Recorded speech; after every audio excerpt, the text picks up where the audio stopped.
Hello everyone, welcome back to the channel. Also, welcome back to our British literature series. So, in our previous videos, we have explored the earlier literary periods from Old English poetry to the grandeur of the Renaissance and the complexities of the neoclassical and Romantic eras.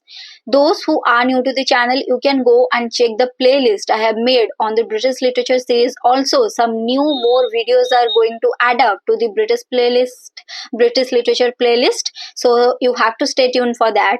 So today we are going to dive into one of the most transformative periods in English literary history, that is the Victorian Age, which spans from 1837 to 1901, which was the era of the reign of the Queen Victoria.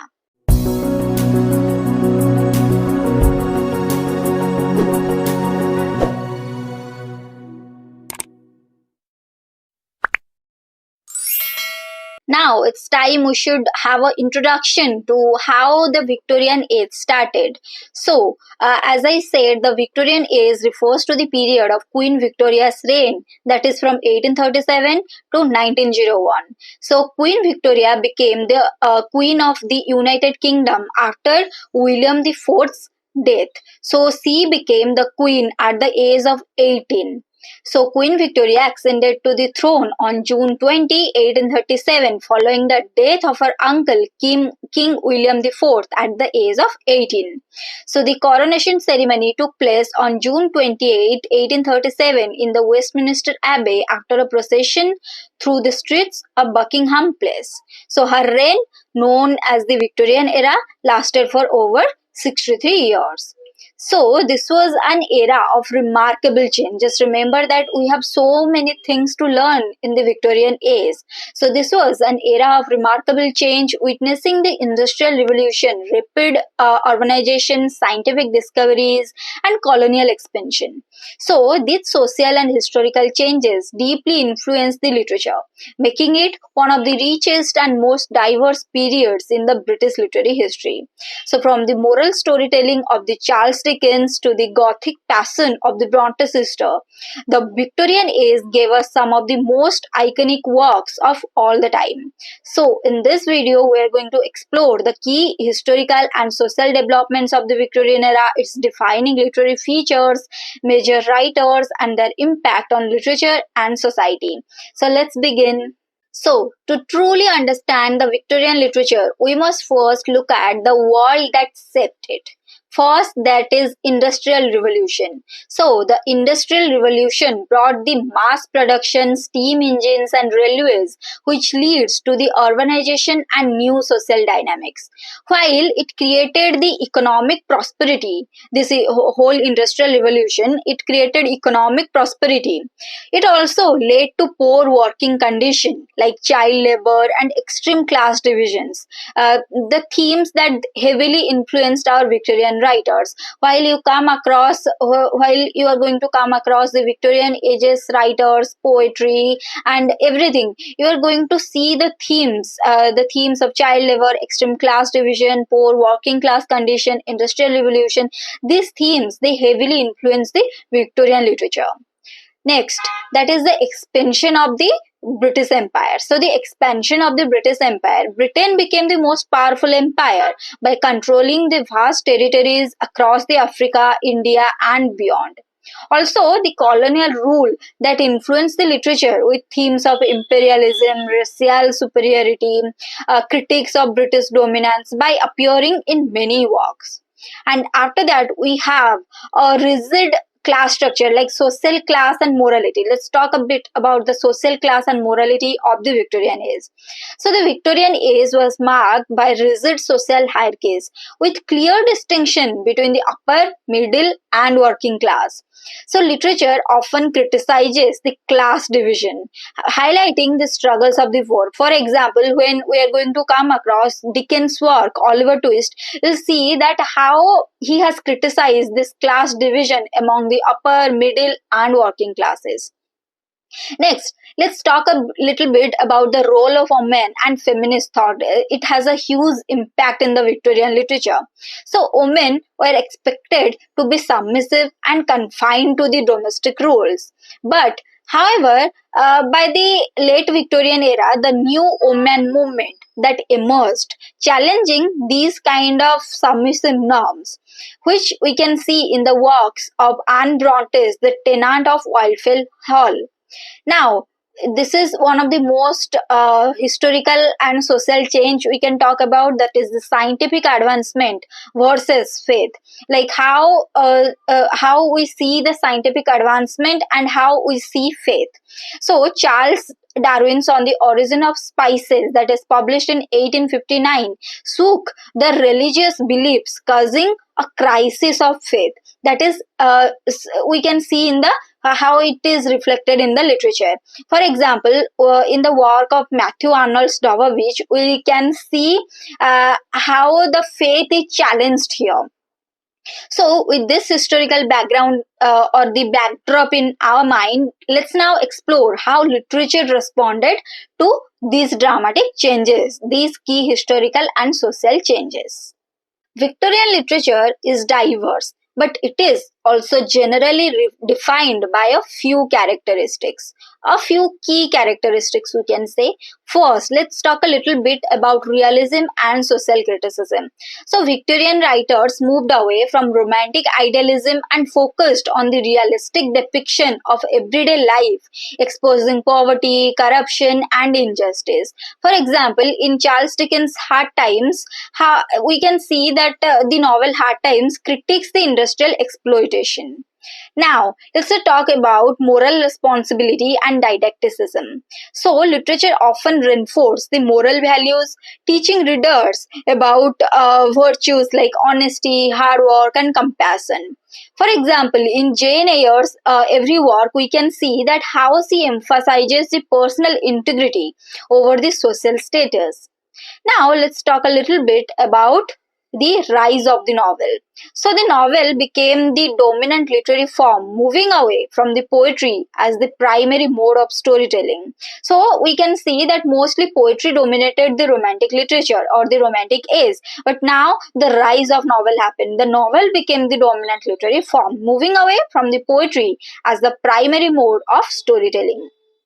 So serialization in magazines also made literature more accessible to the middle class. Now let's talk about the influence of Gothic and Romanticism, like the Gothic and Romantic influences on the Victorian literature. So while we discussed that realism dominated elements of Gothic horror, mystery, and intense emotions still appeared. For example, we are going to come across so many Gothic novels in Victorian literature, but Wuthering Heights, that first combines the Gothic elements with the deep psychological insights. So also, we talked about the industrial and scientific progress. So themes of mechanization and change, we can see these themes in our Victorian literature. So with these literary trends in the mind, let's now explore the major writers of the era and their contribution to the literature. Now let's talk about some of the major writers and their works. So in the first section, I'm going to talk about the major writers and their works in the fiction. So first, if we'll see that Charles Dickens has dominated the entire Victorian literature, we can say. So he was born in 1812 and he died in 1870. Please remember, as in exams, questions are also now being asked on the base of their born date. So remember when he was born and when he died. So Charles Dickens, let's talk little bit about Charles Dickens. So one of the most famous Victorian novelists, known for his social critiques and unforgettable characters. Now let's talk something about his work, some of his works. So Oliver Twist was published in 1837 and 39. Some publication happened between this. So this Oliver Twist exposes about the child labor and the poverty that has dominated the Victorian age. Also in Great Expectation, which was published in 1861, we can see that how Charles Dickens has explored the class mobility and the ambition. Also, one of his most famous work, A Tale of Two Cities, which was published in 1859, states during the French Revolution. So these are some of the works of Charles Dickens. Charles Dickens has written so many works, but these are some of the works I have tried to mention. Okay, now let's talk about the Brontë sister. So the Brontë sister, there is in the Brontë sister we have Charles Brontë, Emily Brontë, and Anne Brontë. So their novels feature strong female protagonists, gothic themes, and the psychological depth. So if we talk about some of the key works of the Brontë sister, first if we talk about Charlotte Brontë. So Charlotte Brontë was mostly famous for a work Jane Eyre, which was published in 1847, which talks about a strong female protagonist, Jane. Now, Emily Bronte's Wuthering Heights, which was a Gothic novel which was also published in 1847, tells us about a dark and Gothic love story. Basically, a dark tale of obsession and revenge with a mix of a love story to keep you hooked up. Okay, now Anne Bronte's The Tenant of the Wildfell Hall, which was published in 1848, talks about the early feminist themes. So it was one of the most famous first feminist novels in the Victorian literature. Now let's talk about some more key writers based on fiction and realism. First, let's talk about George Eliot, whose pen name was Mary Ann Evans. So, as in that time, as we have talked about in the key characteristics, that this period wanted women to be submissive. So, those women who want to write, who want to express their ideas, had to adopt a name of a male, so that they can write, they can explore the literature.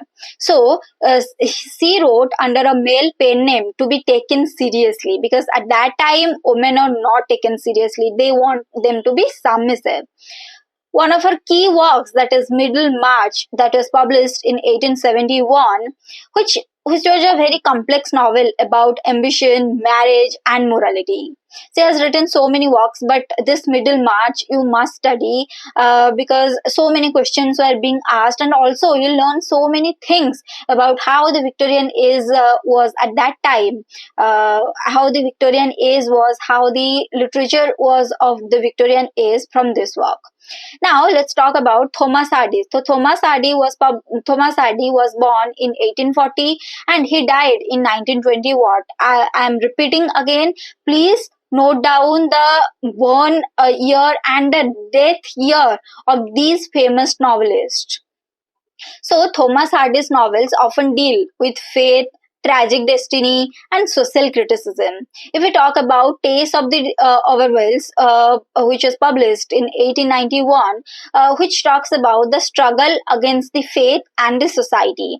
So it was a critique of the Victorian morality, we can say. Now, if we talk about Jude the Obscure, another work of Thomas Hardy, which was published in 1895, which critiques about the marriage and education. So it explores basically the class struggles and educational barriers. So apart from fiction, Victorian poetry also flourished. So now let's take a quick look at the major poets of the era. While the Victorian age is often associated with novels, poetry continued to thrive and evolve during this period. So Victorian poets inherited the lyrical beauty and emotional depth of the Romantics, but also they adapted their poetry to reflect the realities of the industrialization, loss of faith, and moral conflicts, which is so completely opposite to the Romantic age. They also experimented with dramatic monologues, philosophical reflection, and meditative verse. So now let's talk about some of the key poets. Okay, first let's talk about Alfred Tennyson. So he was born in 1809 and he died in 1892. So he was basically the voice of the Victorian age. So Tennyson was the poet laureate of the England for much of the Victorian era, and also he was deeply influenced by Romanticism. His poetry often explores the heroism, nostalgia, and the tension between progress and tradition. If we talk about some of his poems, The Charge of the Light Brigade, which published in 1854, celebrates the bravery in the Crimean War using a rhythmic marching beat to capture the intensity of the battle. Also, Ulysses, another poem which was so famous, which was published in 1842, which was a dramatic monologue in which the aged Greek hero longs for new adventures, symbolizing the restless spirit of the Victorian era. And at the end, In Memoriam by Arthur Henry Hallam, which was published in 1850, which was a long elegy mourning the death of his friend Arthur Hallam, wrestling with grief, doubt, and faith in an age of scientific progress. Now let's talk about Matthew Arnold, who was born in 1822 and he died in 1888. So Arnold's poetry reflects the spiritual crisis of the Victorian era as the tradition faith was shaken by the scientific discoveries. For example, I'm telling just two works of Matthew Arnold. The first was Dover Beach, which was published in 1867. So this Dover Beach poem, it was a melancholic meditation on the loss of religious faith, using the imagery of the receding tide as a metaphor for the declining beliefs. Another poem of his was The Scholar Gypsy, which was published in 1853.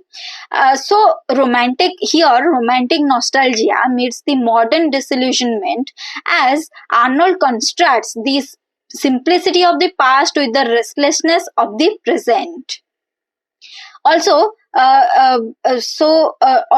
Robert Browning. Robert Browning was born in 1811 and he died in 1889. Also, Elizabeth Barrett Browning. So, Elizabeth Barrett Browning was the wife of Robert Browning. Also, Elizabeth Barrett Browning was one of the greatest poems of Victorian poetry. So, these are the power couple of poetry, we can say. So, Robert Browning was the master of dramatic monologue, where a speaker reveals their inner psychological monotone, like their psychology through speech. So if we talk about some of the key works of Robert Browning, My Last Touches was the most famous one. So My Last Touches was published in 1842, which was a chilling poem where a duke discusses his late wife, revealing about his possessiveness and arrogance. Also, Porphyria's Lover, which was published in 1836, which was a dark poem which talks about the obsession, passion, and crime. Now, if we talk about the wife of Robert Browning, that is Elizabeth Barrett Browning. So, Elizabeth Barrett Browning was the wife of Robert Browning. Also, she was considered a major poet of the era. So, Sonnets from the Portuguese, which was published in 1850, was a poem by her. So, this is a deeply personal collection of love sonnets by Elizabeth Barrett Browning. Also, Aurora Leigh, which was a most famous poem of Elizabeth Barrett Browning, which was published in 1856. It is a novel in verse which explores and talks about the gender roles and the struggles of a female poet. So these are some of the key Victorian poets. Also, we have so many other Victorian poets, but as the video will become lengthier, I have tried to at least talk about the major ones you definitely need to know. So, if we see, Victorian literature played a significant role in shaping the societal attitudes by reflecting the concerns of the time, and also it has influenced the future generation. So here is a detailed breakdown of its social and cultural impact. So first we will see that literature became a tool for the social reform. Next, the rise of the middle class reader and serial publication happened. Women's roles and the emergence of the feminist thought also happened. It was deeply impacted because Victorian literature reflected the struggles of the women in the patriarchal society. Also, it played a role in the early feminist movement. Also, it talks about the religious doubt and the scientific progress, as the publication of the Charles Darwin's On the Origin of Species happened in 1859, which led to the widespread debates about religion and science. So, literature reflected a growing tension between religious tradition and scientific discovery by influencing the latter modernist thought. In the end, it has influenced on the modern literature. Let's talk a bit about this section particularly. particularly because Victorian literature has laid the foundation for the realism, a literary movement that influenced the latter writers like George Orwell, James Joyce, and Virginia Woolf. Also, Gothic themes from the period seen in the works like Bram Stoker's Dracula, Robert Louis Stevenson's Dr. Jekyll and Mr. Hyde, which continue to shape the horror and the psychological fiction today. Also, the focus was on psychological depth, social justice, and moral dilemma in the Victorian novels as they set a precedent for the modern storytelling. So these are some of the aspects highlights how Victorian literature was more than just an entertainment. It actively shaped the social consciousness and left a lasting impact on literature and culture. Now, let's talk about how this Victorian age was mostly like. So, the Victorian age was a period of immense literary and cultural transformation.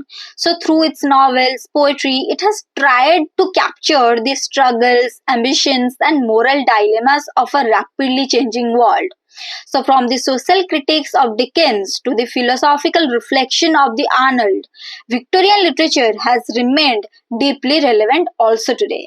So with this, let's end our today's video.